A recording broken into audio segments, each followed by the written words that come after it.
now playing on Netflix. If the flood doesn't kill you, what lies beneath will. When a Category 5 hurricane decimates a coastal South Carolina town, the storm surge brings devastation, chaos, and something far more frightening. Hungry Sharks. Thrash is now playing only on Netflix. Thrash is rated R. Pre-recorded from Joe's mom's basement, it's a rewind episode of the Stacking Benjamin Show. Hey everyone, I'm Griffin the Intern, or like the neighborhood door-to-door mask salesman likes to call me, the Fintern. Finance. Pretty boring stuff, am I right? Anyone? No? Well, that's a lesson learned for me. I should have never violated rule number 1 of comedy. Know your audience. But, do you know what I would say if I weren't talking to a bunch of money nerds whose crazy idea of a Friday night is a bottle of wine, a dartboard covered with ticker symbols, and a... Where was I going with that? Oh, right. So, personal finance can be pretty daunting for a lot of new investors. How does someone go from racking up debt one month to creating a plan in the next one? Financial planner Greg Powell had seen one too many people skip out on creating a solid plan and decided to come up with a new approach that he found works much better, having people create their financial dream house. I won't give away too much, but I think you'll like his approach just as much as I do. Plus, the guys will cover what to do if you have company stock inside your 401k, and, in a question that remains timeless, the guys will answer a listener letter about target date funds. This episode originally released in 2017, so ignore any giveaways or investment advice you hear. Fintern out. Hello.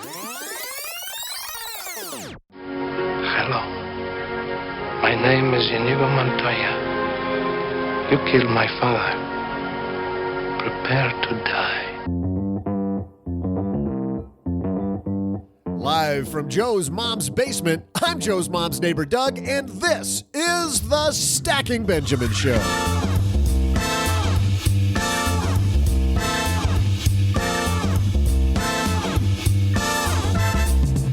Turn up the AC, make some popsicles, and put on the shades because today is officially the first day of summer.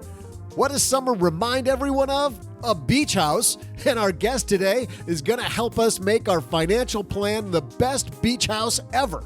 Certified financial planner, Greg Powell. Pop open a few cold ones because we also have some headlines on where to retire. We'll answer your letters and throw out a Haven Lifeline to Garrett, who wants to know about 401k options, and wash it all down with some of my amazing beach-related trivia. Now here's two guys who are a couple of bomb pops themselves, Joe and O-G.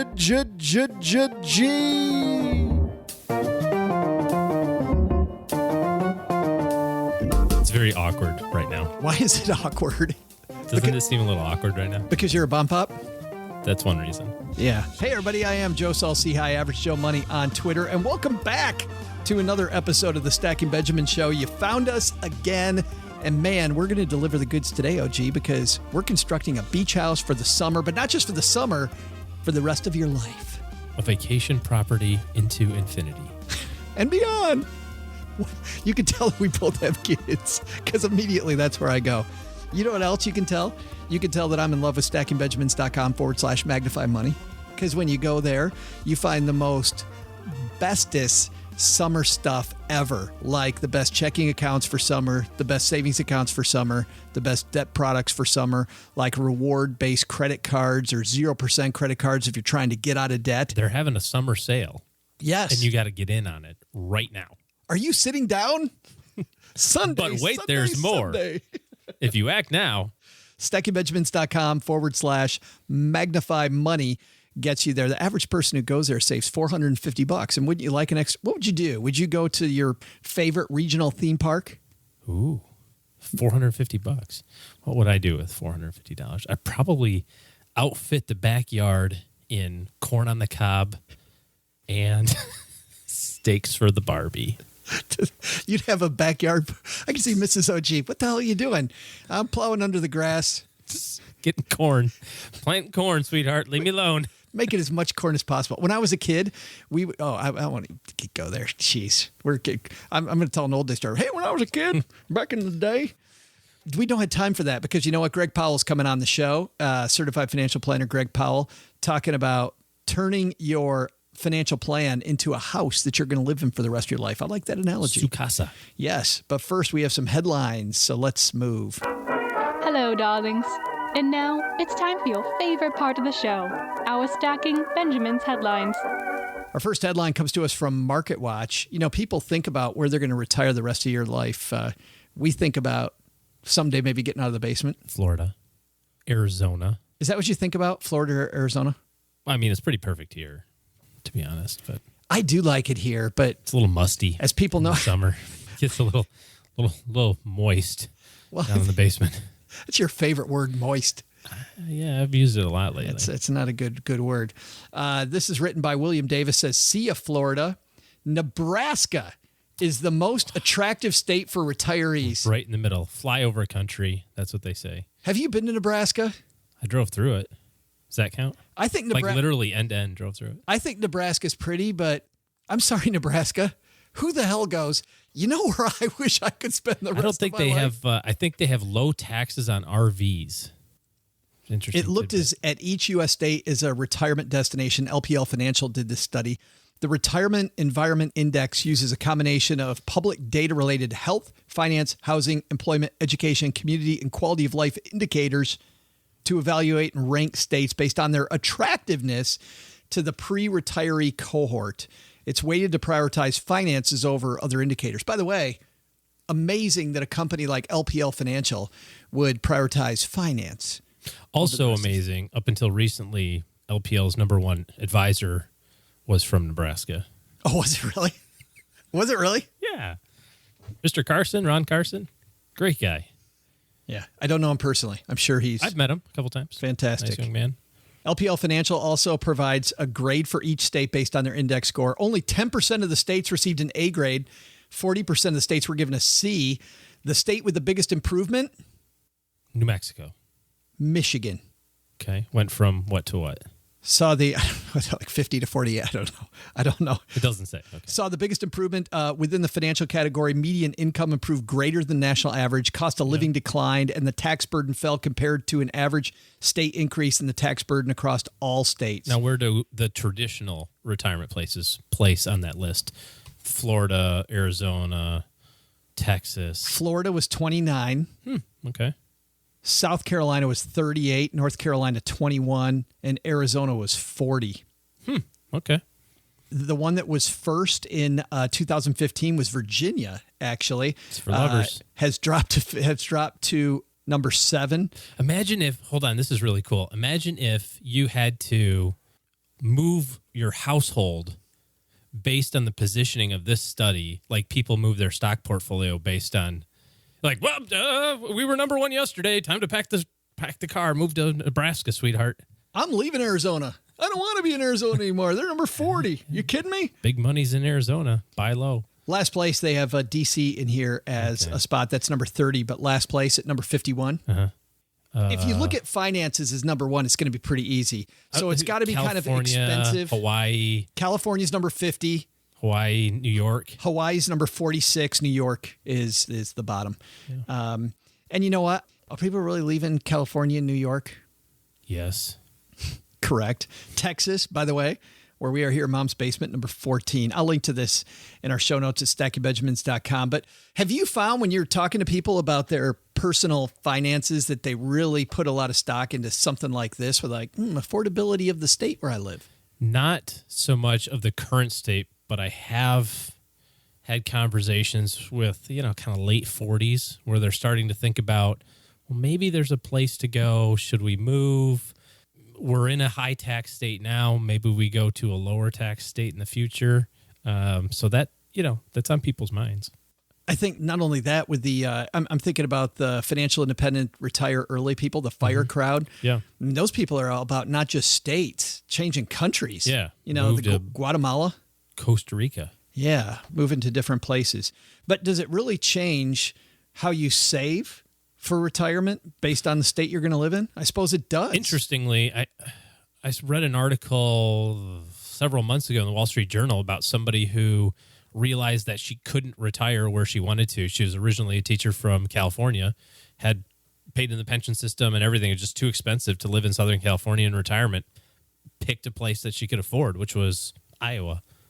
Yeah. A little bit of a change to go from San Diego to, Iowa's nice. What's their slogan? Iowa's for lovers? Is that what it is? Virginia is. Oh, Virginia's for lovers. Yeah. Iowa's for lovers. Iowa's for corn lovers. Speaking of corn, back to Mom. Our second headline comes to us from Business Insider. This written by Tanza President Lutenbeck. Business. What's that? President Business. I've seen the Lego movie 1,000 times in the last 20 week and a half. 20-somethings say the scariest parts of adulthood are financial and inevitable. This piece says you'd be hard-pressed to find a college senior who's not worried about what challenges their first year in the real world will bring. But while they may be nervous about finding a job or adjusting to a new city, it turns out their chief concern has to do with money. A recent poll from Lend.edu that surveyed more than 3,700 college students over an 11-month period said nearly half of those people said paying taxes and budgeting are the scariest part about graduating from college. You've got a couple of college graduates, or at least close to. What's the mood of the Seahigh children? Budgeting, Nick has another semester to go because he's in engineering, so he slowed down a little bit to get through it. Autumn has a new job, a good job, but she's never had the kind of money that she's now been faced with. And I'll tell you, this idea of budgeting is what scares her because, and she already knows, and I warned her, I said, you're going to feel like you have more money. I mean, do you remember getting your first job out of college? You feel like you I got like $23,000 and I thought that I was just making money hand over fist. Like this was the best thing ever. I went right from college to the financial planning field and made $10,000 my first year. Oh. So I don't know that I ever experienced the like, hey, I'm rich thing. You were living in a tent. But I remember thinking like if we could go to 30,000, if I could make 30 next year, I'll have so much money it'll be out of control. I do remember that. I remember I got a raise one time from 26,000 up to 32, and my boss looked at me and said, "That's more money than most people your age make. You should feel very lucky." And then I felt like that for maybe 4 days. And then I'm like, I got to get the hell out of here. Like this guy is trying to cap me at 32, which he totally was, by the way. And this is the phenomenon that a lot of physicians run into, right? Where they have medical school residency and they're making good money, right? $60,000, $70,000 maybe in residency. And then they get their permanent position, and now it goes from 70 to 250 or 70 to 200. Right. And the big key, I think, is getting ahead of that extra $5,000 or $6,000 or $7,000 a month. Obviously, a lot of competing things going on right there, catching up on retirement savings because they've been in school a little bit longer than most people up to at that point, and maybe paying down student loans or something. But it's real slippery if that, and you know this too from your experience and working with clients. If you don't get in front of that extra income right away, pretty soon lifestyle creep happens, and now you don't have $5,000 a month extra anymore. So what do you do? I mean, if you're a parent, do you sit down with your kid and help them come up with their first budget? Do you show them the tools that are out there? Do you? Well, you have to, right? It's not being taught in schools. I think it's got to be all the above. So think about how you were treated, right? And how you want to be treated. I look back and say, boy, I wish somebody would have told me about A, B, and C, or my parents are great. Mom's fantastic, as you know, but they, it's a generational thing. Never, right? ever talked about money. Yeah. Never talked about money. We'd have a discussion about money. But my parents would be having a discussion about money. I'd come in the room. They'd stop immediately. Yep. Get out of the room. Yep. Yeah. Didn't talk about it. Number 3 on this list, by the way, was finding a job. That's a tough one. Yeah. Number 4 was not being around friends all the time. Okay, you'll get over that. Or just be okay with not having friends. That's what you and I are used to. And the next one was waking up early 5 days a week. You get over that one. Yeah. Quick. And you know what made me mad? I remember when I first started waking up early without the alarm clock. That still drives me crazy. Yeah. Waking up at 5:30 in the morning going, okay, I'm awake. It's time to wake up now. What's really fun is not have an alarm clock. Be totally comfortable with letting your body decide when it's time to wake up, and you're real comfortable with that because you work from home. And then you need to decide to have a baby, and the baby decides it's time to wake up. It's 6:05. The sun is just coming up. It reminds me of Frozen. The sky's awake, so I'm awake, and I want to play. It's a miracle. It's fun. Special. when we had the twins, one liked to stay up late and the other one liked to wake up early. So I got the worst of both worlds. Nice. Which was fantastic. That's cool. And when it comes So to really not twins after all. when it comes to paying taxes, I like this idea that one of my clients did back when I was a financial planner, which was he would withhold taxes from their allowance. Oh, yeah. Like he'd withhold money. They're like, oh, why are you taking that away? Yeah, that's the man. Got to pay the man. And he would put it into a long-term savings account for them, which I thought was a great idea. He didn't put it in 529 plan. He put it into like what he called a wedding or car fund, right? I gotcha. Yeah. Yeah, I paid the OG kids last year and gave them their pay stubs. And they're like, where'd the money go? And I said, so you had to pay taxes, and then this is what's left. And they said, oh, great, so we can spend that. I go, no, actually, you have tuition due. So it's all gone. I have my kids also when they had their first jobs, instead of me doing it, I know a lot of dads or moms that would go online and do the 1040 EZ for the kids. I taught them how to do Here's it. a paper and pencil. Oh, no. We didn't do that. We go online to one of the places. But still. Pushover. Yeah, but I didn't Here's do it a for solar calculator and a pencil sharpener and the publication 15, how to fill out a tax form. Go get them, Tiger. Read that. Yeah, that's good. That's very helpful, man. Well, I think the lessons today are, number one, retirement destinations. I think you look at your budget first, don't you? And then decide, do I really need to move? Really consider Idaho. And Nebraska's number one. Yeah, first is worst. And then the second lesson is know somebody that's getting out of college or in their 20s. Hook them up. Yeah, Give them some lessons. Do them a favor. Help them out with the budget, with learning about taxes. Show them some Take good them out resources. to a really expensive dinner and have them pay. Best lesson ever. Don't tell them until the end. Let them have you pick the bottle of wine. This is your first lesson in money, son.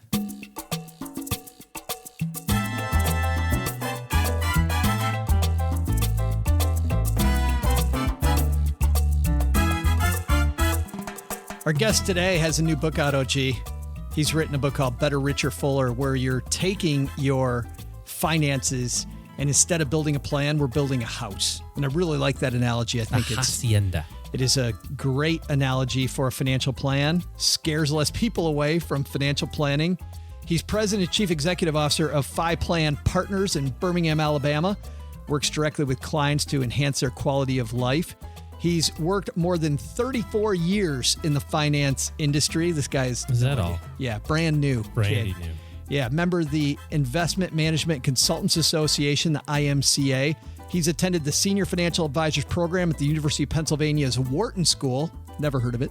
Small little organization up there in the mountains. And as we mentioned, he's the creator of Your Financial House, a management tool designed to bring all aspects of financial planning under one roof. Let's say hello to Greg Powell.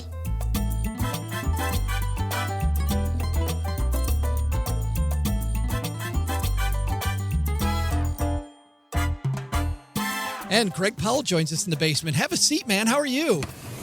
I'm doing fantastic. How are you doing? Well, I'm better now that you're here because I'm very interested in this idea of financial planning as building a house. When did you first get this idea?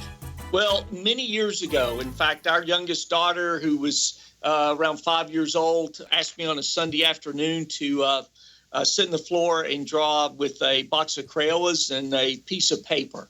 And she wanted to draw a house. Now, what you need to know is today she's just finished her freshman year in college. Wow. So that gives you some idea how long I've been using this. And in the process of drawing with the Crayolas, I was being in my great artistic ability, I drew the triangle and the square.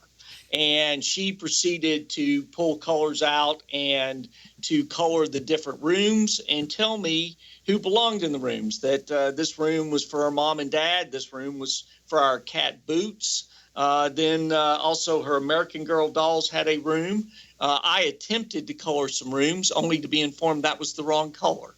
So I got educated that day. And in the process, sitting there, it hit me. This might be an incredible way to educate people on the decisions they need to make in their life. The house represents the relationships in their life. The house symbolizes the American dream from the standpoint of the topics or the way the rooms are labeled. It gets people focused on a specific dialogue. The other thing, Joe, that people tell me constantly, is that they'll look at me and go, I'm successful in my career and what I've done, but I just don't know which questions to ask. What do I need to be asking? It allows people to comfortably, without being intimidated or threatened, to walk through the rooms and get the answers they need to really develop a financial blueprint. But you've got 8 different rooms, and we'll kind of walk through these a little bit with everybody, Greg, if you don't mind. But what's interesting to me when you talk about people don't know what questions to ask, when people do ask questions, as well as I do, they start with the wrong room. They often start with, for you, it's room number 5, I think, which is wealth. but everybody wants to come in and talk about money, and you don't start there. That's correct, and thank you for pointing that out. My thing is that the financial service industry has the people all over the country scrambling around saying, I'm a financial advisor. And they'll sit there and they'll get some general information from people and not really find out about the person. And the thing is, at the end of the day, the money that they need to invest needs to be tied to their dreams and goals and what they want the money to do for them. And so just like, a builder sitting down with someone, having an hour discussion, and then looking at that person and saying, I think I've heard enough. You've given me some pictures and diagrams as to how you want the house to look. Just go on and write me the check, and I can start building the house tomorrow without a blueprint. The same happens across this country at times with financial advisors. You find out a person's age, when they're wanting to retire, maybe certain things about it, but they really don't go into more detail to understand what their dreams and goals are, as well as to discuss with them how the relationships in their life can impact their money down the road. So it's just like having a builder and having him build with no blueprints.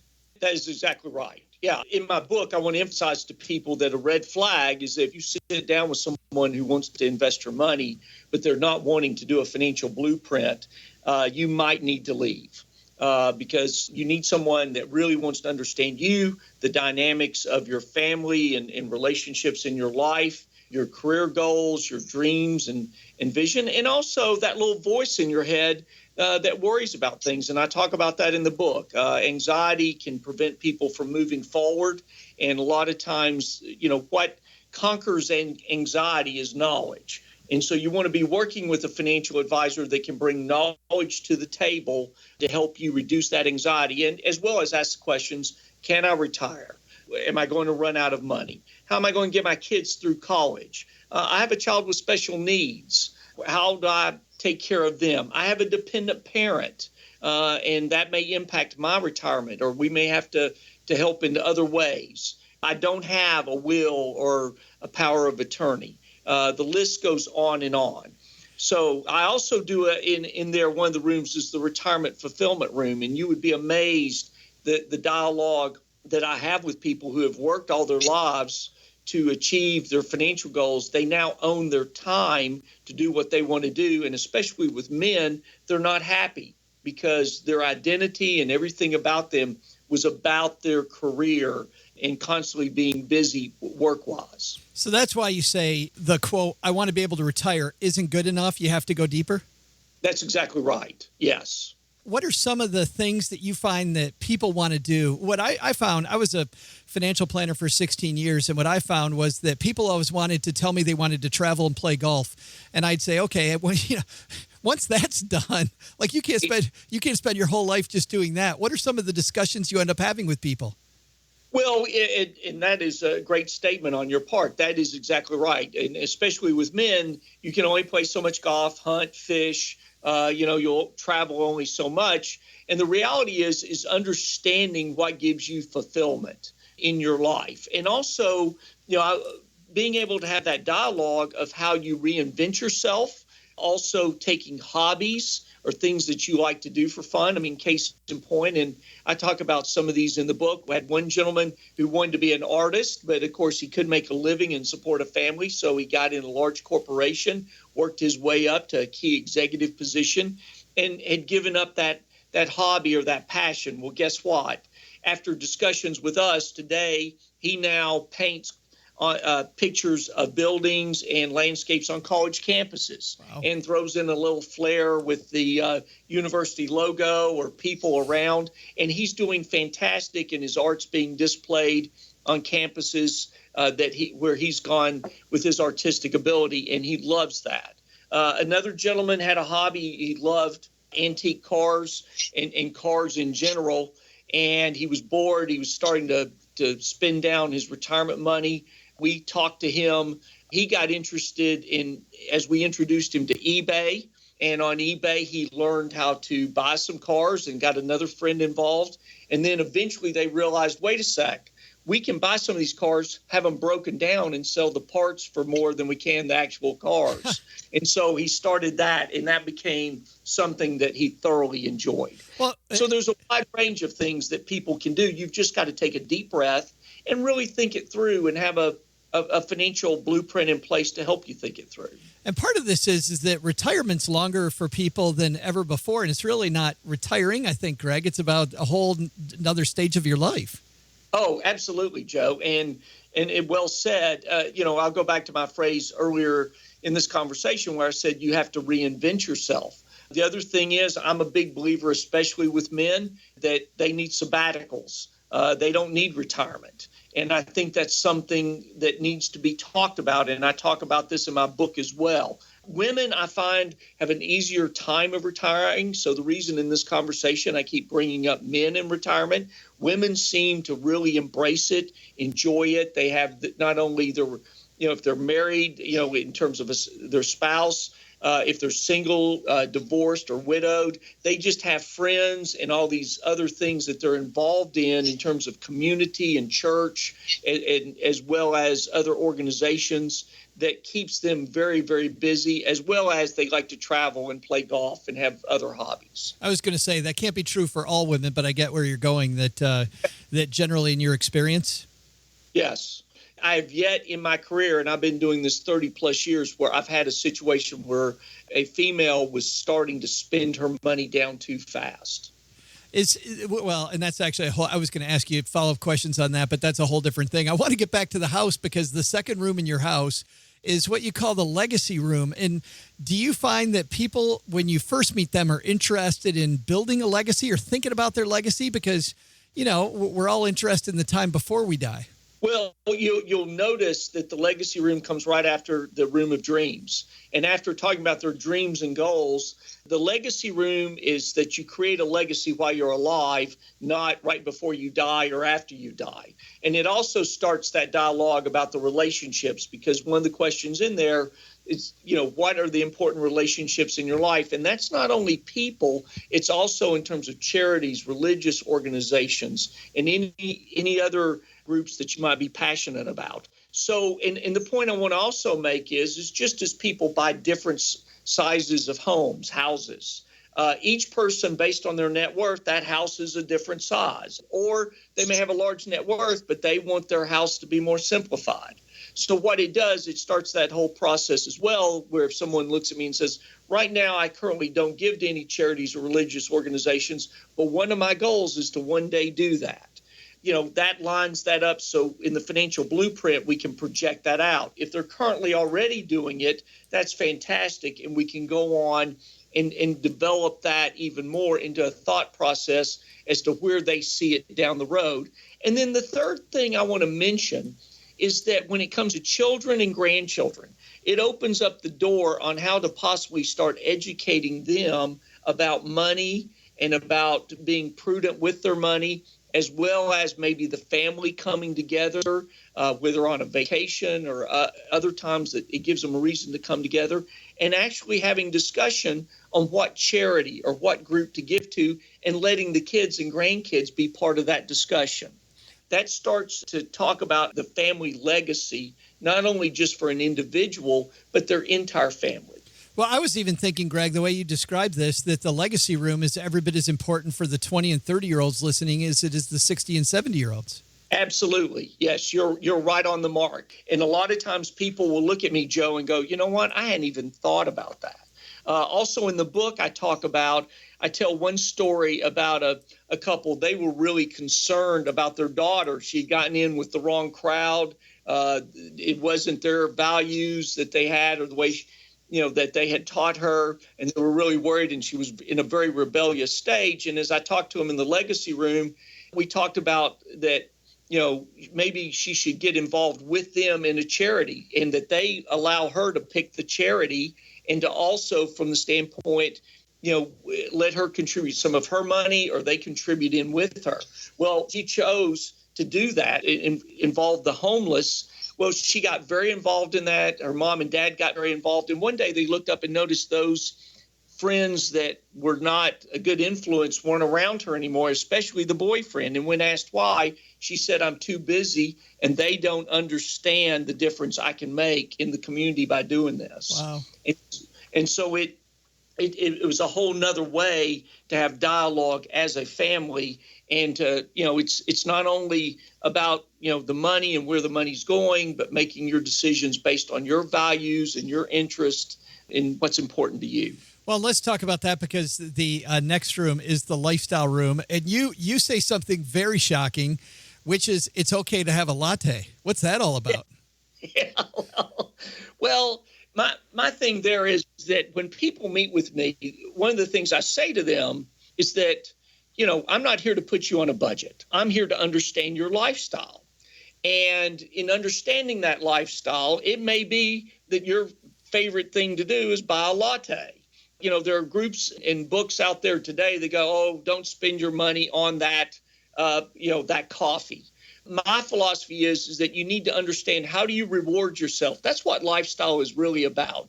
Everybody has the utility bill. Everybody has to put food on the table. They have to put gas in the car. The thing is that understanding this is how I reward myself. And the reason I have that dialogue like that and to say it's okay to buy a latte is that we want to understand in the financial blueprint how you reward yourself for all that hard work you're doing and the way you're trying to balance your life, with, for yourself, or if you're married or, you have kids or whatever your situation is, that it's a way to emphasize I reward myself this way. And therefore there may be other things I keep out of the budget. That makes sense because once we have all that, then it's time for us to finally talk about money. Because now, I'm guessing, Greg, that's because now you finally have some context around how the heck you're going to actually invest this cash. That's exactly right. And you understand the spending habits and the things that people really like to do. The other thing that's interesting, and I'll go back to the Room of Dreams for just a second and come to the Wealth Room, is that in the Room of Dreams, as people share their anxieties and what they're worried about, so often they have allowed those anxieties to build up. And in reality, by the time we get to the Wealth Room and start tweaking things, they start to understand with some tweaking here, a little fine tuning here, having more knowledge on how to maneuver through this, that maybe they're in better financial shape than they thought they were, or that they're on track to actually achieve things in the Room of Dreams that they didn't think they could do. The other thing is the Wealth Room then starts to bring it all together in terms of the assets that we have to work with. And that's not only just maybe their personal home, but it also has to do with what monies they have in portfolios, what savings they have. It has to do with life insurance. And is life insurance being fully utilized and done correctly? Too often we meet with people that go, "Well, I bought some from a person I went to school with, and they got in the insurance business," those kind of things. It also starts to coordinate and help the client understand to build a team of professionals to work with. In the book or throughout the book, I talk about this. Who's your CPA? Who's your estate attorney? Your financial advisor. We all need to be coordinating with each other to make sure that your wealth is being used to the fullest and heading in the right direction. And the point I will make here, a lot of the conversations in the financial blueprint, that dialogue is dialogue that people never really have maybe with their CPA or the estate attorney or other professionals in their lives. Yeah, it's no good having all these people in your corner if all the strategies don't dovetail. Right, Yeah. exactly. Yeah. I'm big on dialogue. Just like you and I are talking here today, I like discussion and debate because if in that discussion you're working towards trying to find the right answer for that individual that you're building your financial house for. The book is Better, Richer, Fuller. And actually, there's other rooms. Then we get into the Wealth Room, the Financial Opportunity and Profile Room, the Children's and Heirs Room, the retirement fulfillment estate planning room, and you go over all this in the book. I have to ask you a couple questions about current events and about how this whole approach helps people, Greg, get through some of the stuff going on currently in the financial markets, because we're looking at one of the longest run-ups we've had in a long, long time in the stock market.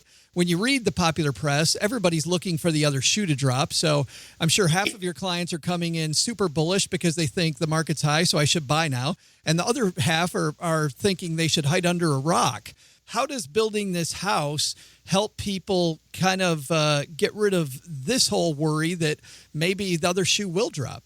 Well, we've all heard the saying that you should build your house on a solid foundation.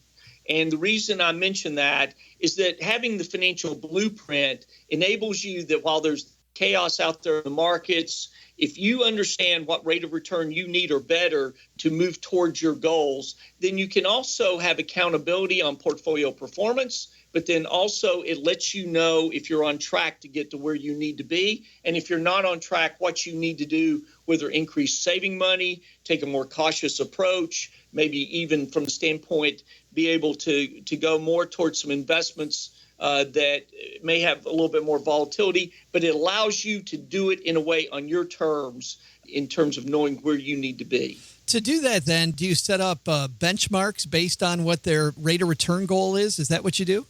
That's exactly right. Okay. Yes. And that goes back to the point I made earlier. If a financial advisor doesn't do the financial blueprint, then how do they know what rate of return you really need to get there? Now, Granted, everybody wants to make more money. There is no doubt about that. But there's also that side that, wait a second, you mean to tell me that if I maintain a 3% rate of return, I'm going to hit all my goals? Well, if that's the case, a person can relax a little bit more and they may not be as anxious to speculate or take more risk. Granted, they always want to, I understand you want to make more money, but it puts it in perspective how much risk you really should take. And the Financial Opportunity Profile Room is about that. How much risk do you really need and how much risk should you really take? So when things do get volatile or they get overvalued in the markets, you're comfortable maybe taking a more cautious approach or going towards cash more to be able to endure some of the circumstances or volatility that are out there. I love this idea of how much risk should you really take, because as you know, most people want to talk about how much risk they're, quote, comfortable with, but without knowing what the benchmark is. Maybe, at that point, then you educate yourself on what the appropriate level is, not what you're, it's not like getting your feelings hurt. Well, Joe, I say this in the book. If you had to choose between your money outperforming the S&P 500 index or your money achieving your dreams and goals, which one would you pick? Well, obviously. In my 30-plus years, no one's picked outperforming the S&P 500. Right. The point is the financial service industry, that's what they market to. That's what so many advisors have a conversation about with people. We have to understand is the risk in the S&P 500, which, by the way, has done great. I don't deny that. But there's also been decades, as you know, where it hasn't done so great. And so from the standpoint of understanding how much risk does someone really need to take to get to those goals down the road? You're telling me 2000 to 2002 is when I lost all my hair. Okay. That's where that went. Joe, I'm right there with you. There's a lot of gray and I lost hair myself. So you have a friend here. But that's a great example. And so having that dialogue, and I want to make one other point, is having the financial blueprint is needed now more than ever, because as careers are transitioning, as we're seeing technology making changes in business models and careers, and I talk about this in my book about where people are having to make career changes or, get re-educated about their professions. It's very nerve-wracking when you're sitting there going, am I going to be able to maintain this standard of living, or can I go higher in my standard of living in terms of my income and opportunity without taking a pay cut? And so the point is having a financial blueprint as we're in this 21st century of change gives people confidence to move forward as well and to take the emotion out of making their decisions. I think that's a great place for us to end the discussion. You stuck the landing, Greg. Where do people get Better, Richer, Fuller? It is for sale on Amazon.com. You can get it in hardback as well as download it to your Kindle and see what we have to say in there in Better, Richer, Fuller. I've been thrilled and honored with the feedback that I've gotten from people. And also have thanked many people who are our clients who have said to me over the years, this changed my life, and you need to write something that I can pass on to my kids or colleagues or neighbors in my community. And if people want to read more about it, it's yourfinancialhouse.com. That is correct. Yourfinancialhouse.com, and the name of the book is Better, Richer, Fuller, How Building Your Financial House Can Help Protect Your Loved Ones, Grow Your Assets, and Free You to Live the American Dream. Well, thanks for hanging out, Greg. Good luck with the rest of the book tour. Thank you, Joe. Thoroughly enjoyed it, and best to you. Hey, trivia fans, I'm Joe's mom's neighbor, Doug. I'm packing up the car, layering on the sunscreen. Well, yeah, it's SPF 600. I gotta keep this porcelain complexion. And hey, Joe, where's my pink bucket and shovel? I love that thing. And also, how can we talk about the beach without talking about that beach lovers classic, Jaws? Here's today's trivia question. What year did the summer blockbuster Jaws originally release? I'll be back with your answer, and then we'll all get ready to head to the beach right after this.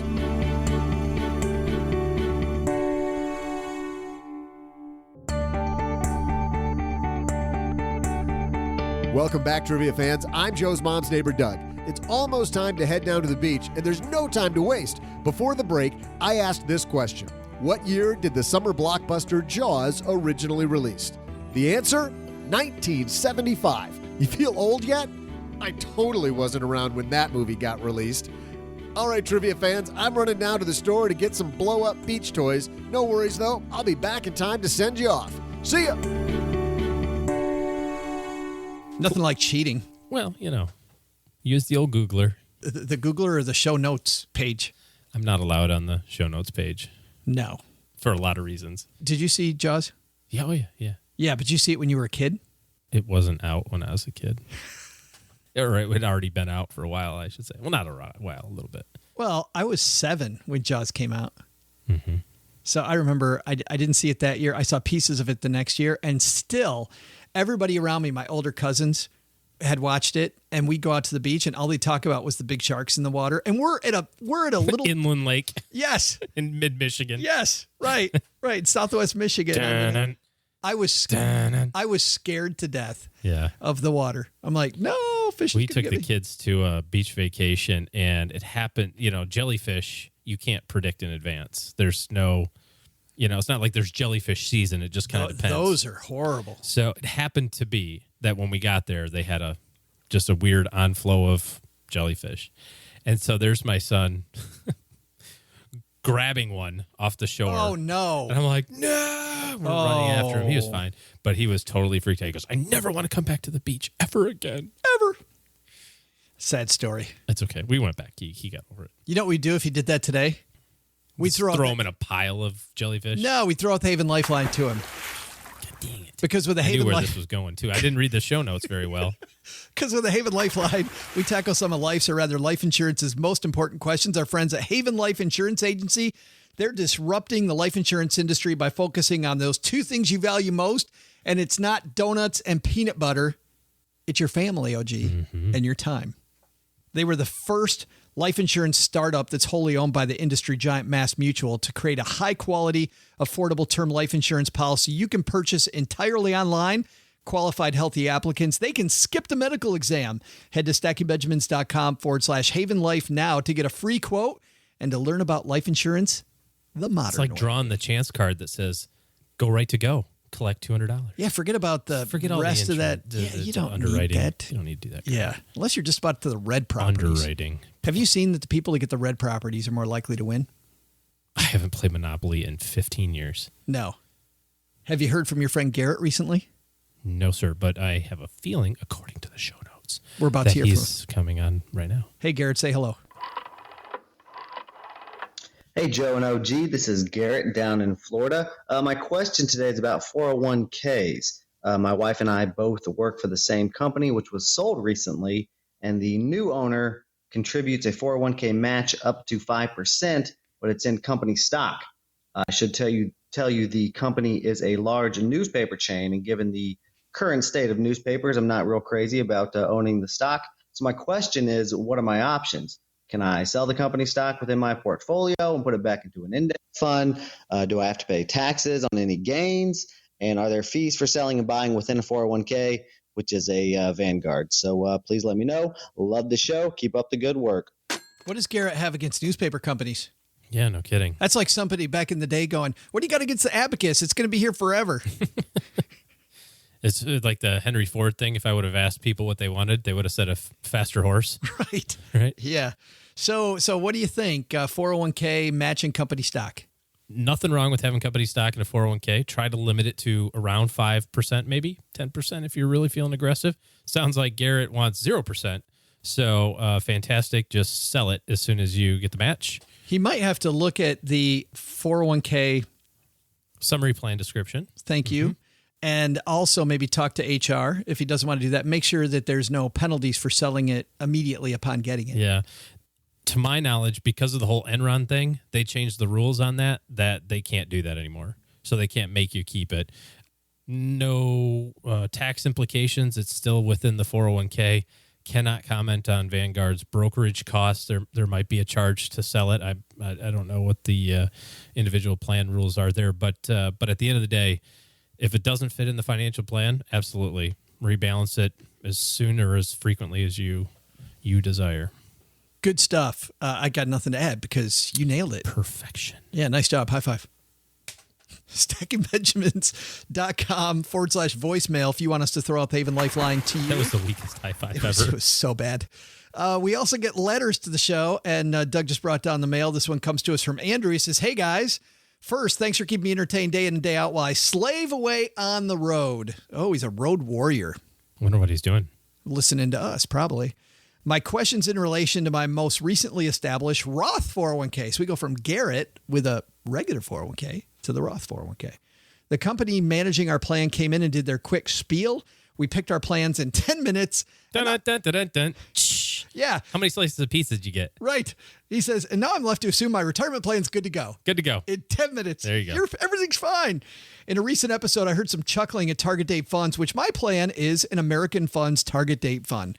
So I'm considering an investment advisor to help alleviate that feeling where 40 years from now, I find myself in a pickle. I love that phrase. Mom says that phrase, in a pickle, due to lack of knowledge and action. Your thoughts, although questionable, are greatly appreciated. Thanks, Andrew. So is this a case where you need a financial advisor, or is it maybe just looking a few more places? So a lot of 401k companies have education products online, like rebalancing tools, risk tolerance questionnaires, to kind of help put that allocation together for you. So, for example, you might be able to go online and take a risk profile questionnaire that says that you're moderately aggressive, and then it will create an output for you that says, this is what a moderately aggressive investment allocation looks like. It has this much large companies and this much small companies and this much international and so forth. And so I would check first with the 401k provider to see if they have any tools or resources that you can use. There's tons of online, Googler tools, and I'm drawing a blank on a couple of them. There's one that I really like. What's the Morningstar? Morningstar, sure. Who's the 401k company? Bloom. Oh, yeah. Right? So really... Extra O, 3 Yeah, O's, B-L-O-O-M. Say it again? Wait, it's got to be your bull. B-L-O-O-O-M. There you go. So I don't remember what their fees are off the top of my head, but it's pretty reasonable if I remember correctly. Great resource there. But a lot of times you can kind of cobble together this by using some tools in different places. Morningstar, for example, is a great resource to evaluate the funds that are available in your 401k, right, to decide whether or not they're, That's what I was thinking about. Yeah. So step one is, got to define the timeline, right? Sounds like you're kind of on the long end of retirement here yet. So that's cool. Figure out what your risk tolerance is. And from that, kind of decide what the allocation should look like. And there's a number of places to acquire that info, and then start looking at, if it says, you should have 30% of your portfolio in large companies, then just get the list of large company funds and take a Saturday afternoon and a glass of pop and thumb through them on Morningstar. I think this is where some financial advisors do a disservice for themselves, which is that they position themselves like just investment advisors and all they want to do is talk about investments. And they also have this way of pretending that they know what's going to come next in the market. I mean, I worked with some of these people myself where they wanted to hold themselves to a spot like they were the oracle, right? Yeah. That they're going to tell you everything. I'll let you know when the market's going to go down just right before. Yeah, I think a good financial advisor, Andrew, is going to be much more holistic. So I don't think just helping you with your 401k options is a good reason to have a financial advisor in your corner. I think it's more, I want to make sure that I've covered all my bases, that I don't have any blind spots. I want to make sure I've got those covered. And I want to make sure that these goals that I've set, that I know what they cost. I know that what I'm doing is going toward reaching those goals. It's a much more holistic thing than just your 401k. Yeah. And in conjunction with that, then you'll make sure that the money is invested the right way in wherever it ends up, Right. whether it's 401k or other places, But that to ends make up all being, those things help. it's almost like Greg said earlier. He's like, he talks about money as thing number 5 out of 8. Yeah. Right? Which most people want to talk about money, as Greg Number and I one. said, is number Yeah. 1. Yeah. Yeah. And he's like, we don't do that. You talk about your goals first. I mean, you and he are exactly on the same page there.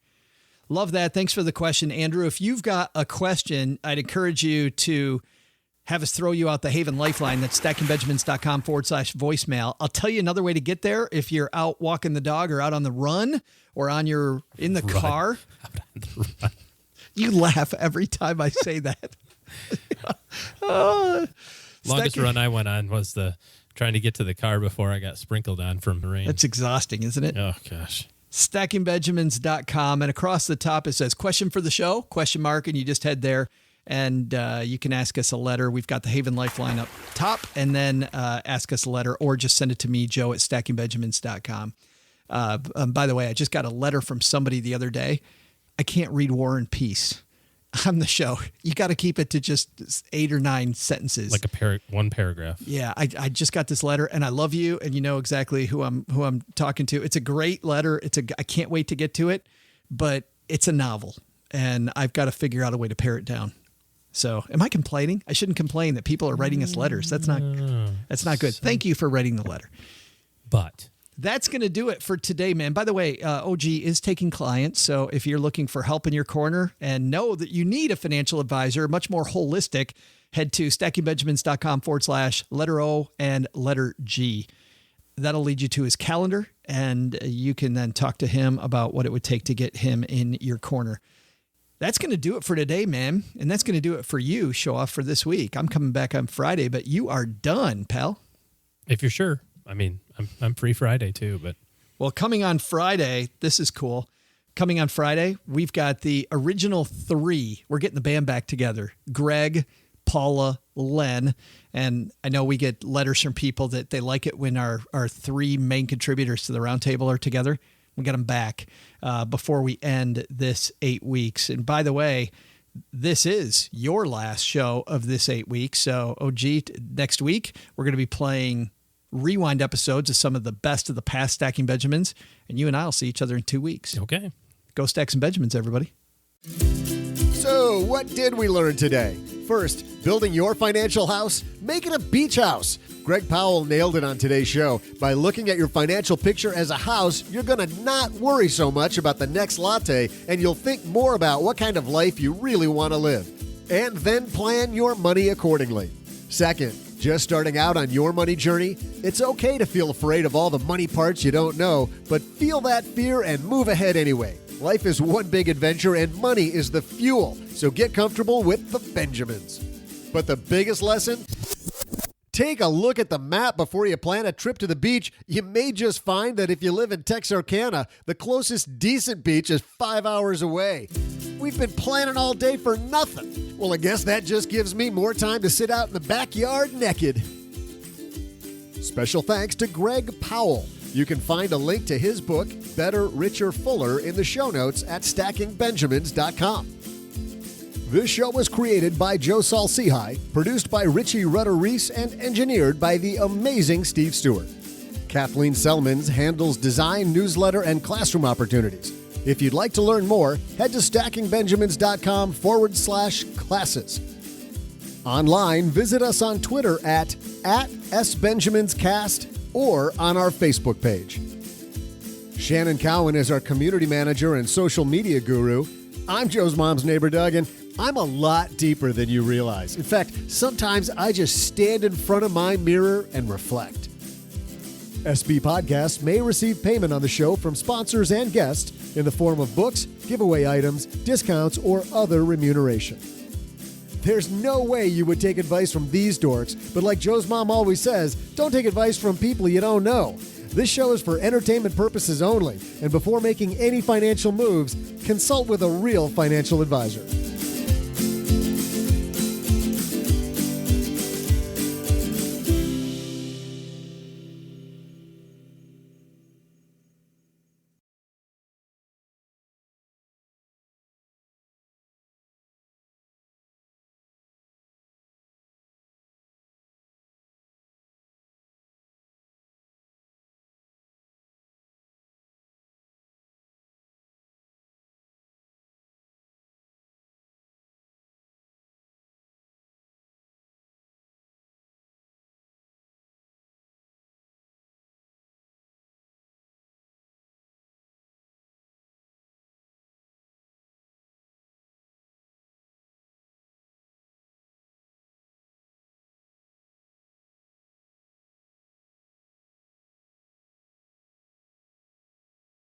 Got a special guest today for the after show, a guy that normally is behind the scenes. You've heard him if you listen to our old Green Room podcast. We'll have some more stuff on that in a minute. But Richie Rutter-Reese, show producer. What's happening, man? Oh, hey there, everyone. It's nice to be back in the mic. It's been a while, actually. I know you thought you got fired, didn't you? I'm sure they thought that, Green Room got shut down. I wasn't heard from again. You try not to take it personally. Yeah. Right. So our community manager, social media person, Shannon, finds every dumb holiday, and tomorrow is National Stupid Guy Thing Day, which is a fantastic holiday because I think every single day could be National Stupid Guy Thing Day. There are plenty of things that happen every day, but there's a special story I have for you today, never told in the air before. What, you've got a king of the stupid guys? Oh, I do. This is a Stacking Benjamins exclusive. Awesome. Well, bring it on. All right, so for those of you who don't know, I used to be in the Coast Guard, and when I was in A school, that's the training, I wasn't yet old enough to go gamble, but some of my buddies went out and gambled. We were in California. I hear about it the next day. We get off of work, and we're in the room. I see the guy's room. He now has a Xbox One, like these super overpriced headphones. Awesome. Yeah, like 2 controllers, a stack of video games. So what happened? He won big gambling? Oh, yeah, he actually won. He beat the house. What did he play? Do you know what he was playing? I don't know what he was playing. But he did beat the house. That's rare. He cashed out. Sure. About how much money did he win? It had to be considerable because this was back in 2014. The Xbox One, cost more back then. Had just come out, I think. I think it had just came out. It was new. Yeah. So he had the Xbox One. He had at least 3 or 4 different games. So he decides he won and he's going to spend his money on Xbox stuff. Right. That's pretty cool. It's not like investing it. Well, he's investing it in Xbox, investing it in Xbox games and fun. And yeah, so that's a bunch of money. So he spent a bunch of money on Xbox and bought a bunch of games. And for those of you gamers, Turtle Beach headphones, they're kind of expensive, $100. Yeah, $100 easily. So, yeah. And those games are what, $60 each? $60. He had at least 3 or 4 games, like 2 controllers, and those were like $60 back then too. That's right. This is not even counting in the Xbox cost. Right. And so he bought all this cool Xbox stuff, which is awesome. There's nothing dumb here. What's dumb about that story? Well, he looked around when he got back and he realized that he didn't even own a TV.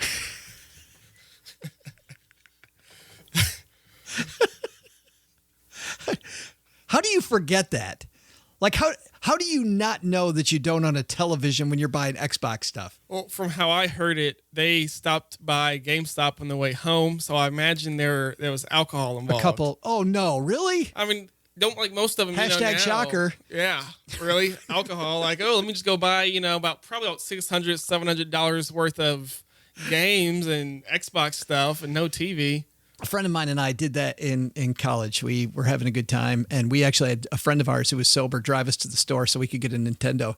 And what's funny? We didn't give a crap about the Nintendo at all. We wanted to play Tecmo Super Bowl. That was our whole thing, was if we could play Tecmo Super Bowl, that would be awesome. And the next day we woke up, I'm like, why did I give him that much money just so I could play Tecmo Super Bowl like one time? You know? Yeah, just that one time. I actually have, to bounce off of that, just real quick, I remember, this actually happened to me about last year. It was me, my brother, a couple of friends, and yes, of course, drinks were involved again, wouldn't you know it? Huh. And I own a Wii U, and so, they have their little online store, Right. and we wanted to buy some, some games online.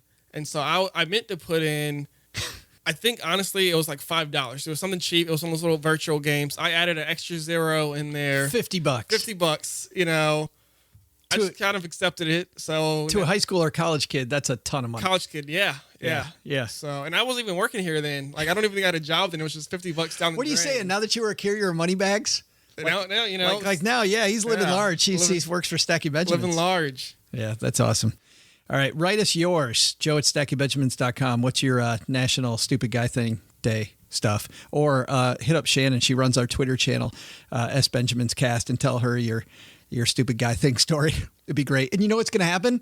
It's going to be all women telling stupid guy stuff. You know that's going to happen. See that. No guy's going to do any. It's going to be all women doing it. Or I don't think anybody will say, this is my story. One time my friend. Yeah, that's did right. this story. A friend, air quotes. Yeah. All right. Thanks for hanging out, Richie. All right. Thank you.